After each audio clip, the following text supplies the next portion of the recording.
Okay. Hi everyone.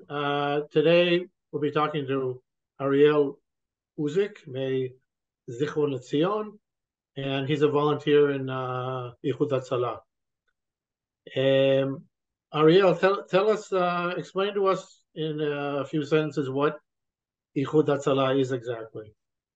Sure. Ichud.Tzela, or as it's known in English, United Hatzala is the National Rescue Volunteer Organization of Israel.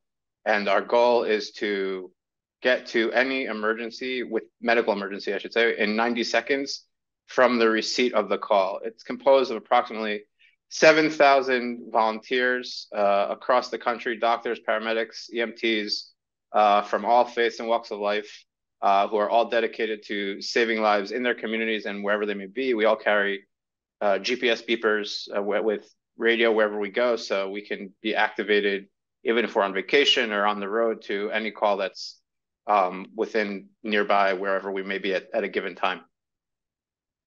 Okay, and about how many calls a month do you actually go to?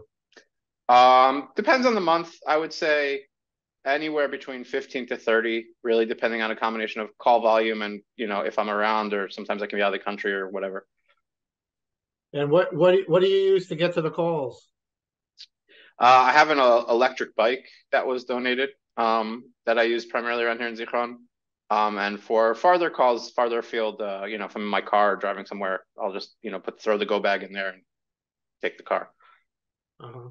And can you tell us what the training is like to become a EMT?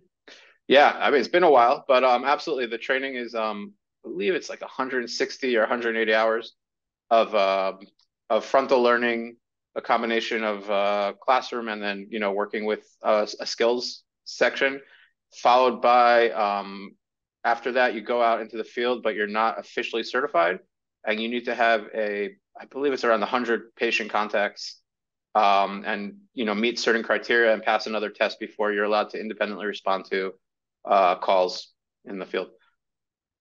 Okay. And can you tell us about one or two calls that you particularly remember? Yeah, there's two calls that really kind of stand out. Just because what happens when you volunteer in your own community is you tend to treat people that you know, or you see the people that you've treated. And so there was one there. I have a distinct memory of a heart attack in progress down the block from actually where I live, and we actually, with the help of some other responders, we were able to get him back. And that was, we were there before the ambulance got there, and that was a very rewarding call. To afterwards, I just remember, the guy made a complete recovery, and it was just kind of cool to be walking down, the street. I think it was to the bakery, and the person doesn't remember me, which I think is phenomenal. And he just I happened to see him, and I didn't say anything, but it was just wonderful to see this person that you had saved his life, just going about his business with his kids and everything. It was a very rewarding feeling after the fact. And another one is, we have actually very good friends whose daughter had her first ever. They discovered that she was deathly allergic to peanuts the hard way. When she was very young, she went into anaphylactic shock, which is a medical emergency immediately. And I actually didn't happen to be around, but my EpiPen was in my trunk, and we lived up the block. And so the other responders who got there were able to go to my car and grab the EpiPen, and they saved the little girl's life, because it took a while until the ambulance showed up with an EpiPen, and she's now, I think she's got to be 8 or 9. She's thriving, and it's a great thing to see. So. Yeah, yeah. And what most surprised you about when you first started to volunteer? Oh, what surprised me. The dedication. I think there's a lot of people who do this. There's a lot that goes into it.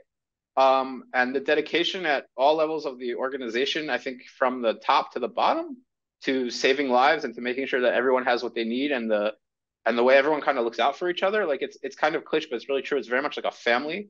I will routinely run into, we all have stickers on our cars, and you run into somebody with a sticker on their car, and you say hello, and then it's immediately like he's like your cousin that you just haven't met, right? It's a wonderful feeling to me, where I've been to Muslim wedding, it's just things I never would have even been exposed to, because there's just so many different people who all just want to who are all this common goal of, you know, let's save lives and let's better our communities. And it's actually great. Yeah. And how do you, I mean, how do you cope with, because I think it's kind of difficult sometimes, the experience of going out to a call that might have been someone who unfortunately passed away, and then you come back to your house or your work and you have to continue like nothing's happened. Does that bother you? Does that bother me? I mean, yeah, I think I think it bothers anybody. And I think anybody who works or volunteers in the medical field has to learn how to deal with it. I think, like you mentioned, we have a more complex problem in the sense that it's not like we're coming on or off of a shift. You know, you're 1 minute you're hanging out with your kids, the next minute you're going to do cardiac arrest, to do CPR on somebody, and then the next minute you have to come home and go back to playing with your kids.